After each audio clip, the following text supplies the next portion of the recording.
All right, let's dive in. Today, we're tackling a really compelling figure, Captain Ibrahim Traoré. Yeah, he's definitely shaken things up in West Africa. What are the key things we want to pull out? Well, I think, how did he rise so fast? He's incredibly young to be a head of state. Right, one of the youngest. And why does he connect so strongly, not just in Burkina Faso, but with youth across Africa? That Pan-African appeal seems significant. It does, and his alliances too, the shift away from traditional partners. Exactly. And ultimately, what does his leadership actually mean for the region? It's facing huge challenges, insurgency, that whole legacy of external influence. Definitely, and to really get Traoré, you have to start with the situation in Burkina Faso itself. The source really emphasizes this. The security situation, right? Yeah, the country was already, really struggling with this escalating jihadist insurgency. It wasn't new, but it was getting much, much worse. Which kind of sets the stage for that first coup the source mentions, the one in January 2022. Exactly. Lieutenant Colonel Damiba overthrowing President Traoré. And the reason given pretty clearly in the source was just frustration. Right? That the government couldn't handle the violence, couldn't stop the spread. Total frustration. But here's the kicker. The source points out that Damiba's junta, well, they didn't fix it either. Despite trying. The source mentions airstrikes, offensives. Yeah, over 20 airstrikes apparently, but it just wasn't enough. The insurgency kept spreading. How bad did it get under Damiba? Pretty dire.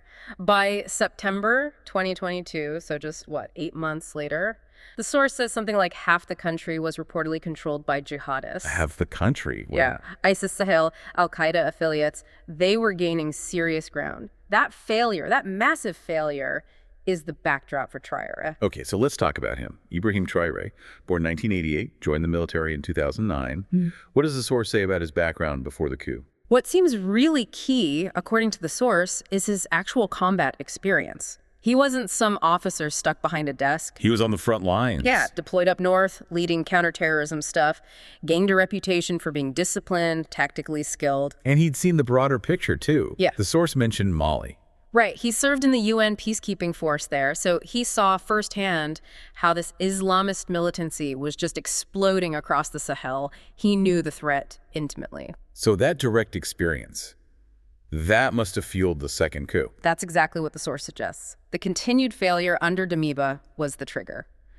So Traoré, just a captain then, leads the charge in September 2022. And boom, he's in charge, age 34, one of the world's youngest leaders. It's quite the story, and that leads right into why he resonates so much, especially with young people. What's the core appeal, according to the source? It's that combination, isn't it? He's young, he's military, and crucially, he's seen as someone who actually fought the terrorists himself. He wasn't just talking about it. And his rhetoric. The source mentions it's quite potent. Oh, yeah. Anti-imperialist, very nationalist, very Pan-African. And coming from him, someone seen as being in the trenches, it just hits differently. It connects deeply, way beyond Burkina Faso. That anti-Western, specifically anti-French angle seems huge. It's central. The source says he moved almost immediately to distance the country from France. Kicking out troops, diplomats. Right. But it's broader than just Burkina Faso, isn't it? The source suggests he's calling for France and others to leave neighboring countries, too. So he's positioning himself or being seen as kind of leading a regional pushback against that long history of French influence. Exactly. Against that colonial legacy and the economic and security ties that persisted long after independence. And social media plays a role here, too. The source mentioned that. Yeah. He's often depicted alongside figures like Thomas Sankara, the revolutionary former leader. Right, another young leader who came to power in Burkina Faso. The message is pretty clear. Africa needs to find its own way. No more Western interference. What are the specific parallels the source draws between Traoré and Sankara? Because that comparison comes up a lot. Well, both took power young, obviously. Both seen as shaking up the old guard anti-establishment. And that Pan-African element. Crucially, yeah. Both captured the imagination far beyond their borders, seen as leaders for a broader African cause, especially among the youth. The source suggests a similar kind of energy or hope surrounds both figures. Okay, so he pushes France out, but that creates a vacuum, doesn't it? Who fills it?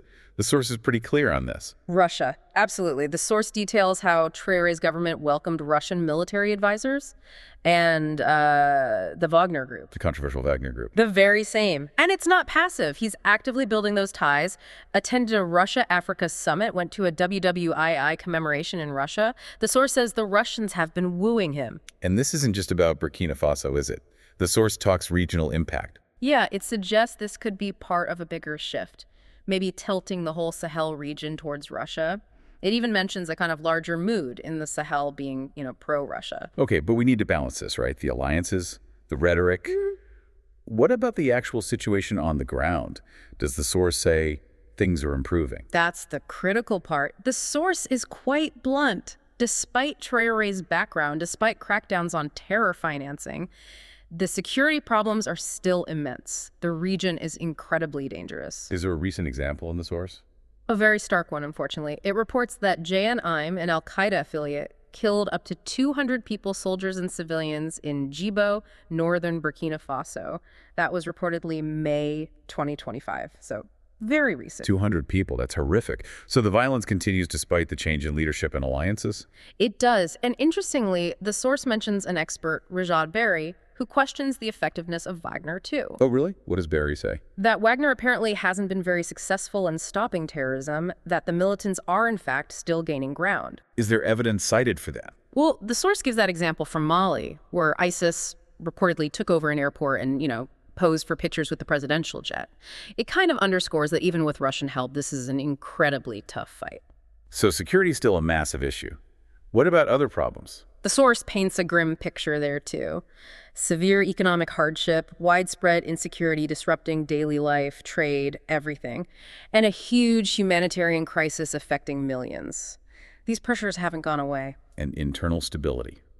Is his grip on power totally secure?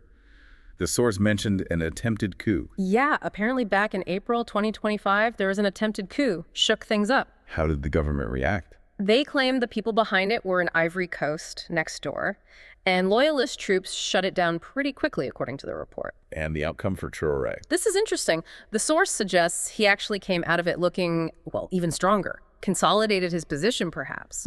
So he's making these big geopolitical shifts, seems popular, survives a coup attempt, but the underlying problems persist. It's a complex picture. Very complex. He's definitely a catalyst for change in the Sahel, inspiring some, worrying others. But the road ahead looks pretty uncertain based on the source material. And the source brings up a historical perspective here, right?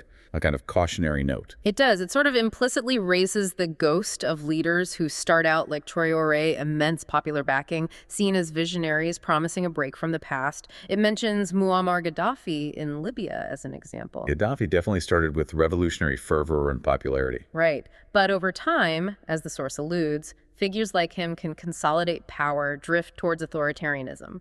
Gaddafi's regime certainly became repressive before it ultimately collapsed. So putting it all together, the source paints this picture of a young, defiant leader shifting alliances, capturing imaginations, but facing these huge, persistent crises and this historical pattern. Exactly. And that leaves us with the big question, the one the source seems to pose.